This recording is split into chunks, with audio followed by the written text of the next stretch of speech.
Hello बच्चों, let us look at this question. The development of electron microscopy, जो एक तरह की माइक्रोस्कोपी है, हैज प्रोवाइडेड की insights into many aspects of cellular structure and function.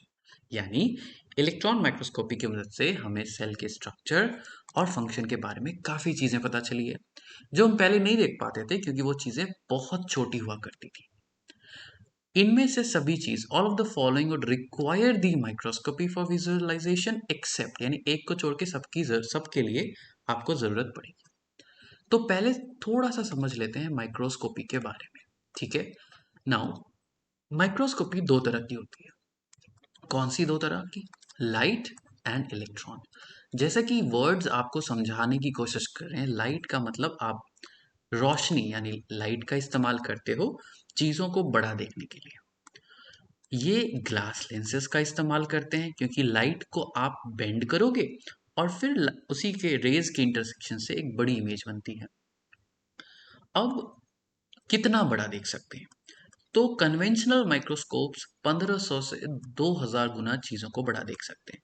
उसके बाद आप उसको और बड़ा नहीं कर सकते। मतलब अगर आपने बड़ा देखा भी तो आप उसको क्लियरली नहीं देख पाओगे। बट बेटा मैं एक चीज बता दूं, ये थोड़ा पुराना इंफॉर्मेशन है। अब हमारी टेक्नोलॉजी काफ़ी इम्प्रूव हो गई है।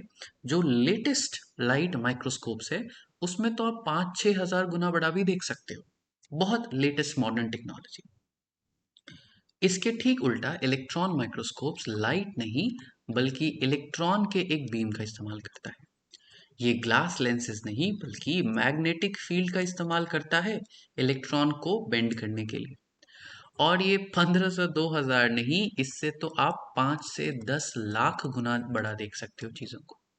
तो जब हमें बहुत फाइन चीज़ों को देखना पड़ता है तो हम इलेक्ट्रॉन माइक्रोस्कोपी का यूज़ करते हैं। बैक्टीरियोफाज क्या है? फाज खाना, बैक्टीरियो को खाने वाला। तो ये एक वायरस है जो बैक्टीरिया को खाता है। द मैट्रिक्स स्ट्रक्चर तो बहुत छोटा है, वायरसेस बहुत छोटे हैं, तो इसके लिए आपको इलेक्ट्रॉन माइक्रोस्कोपी चाहिए।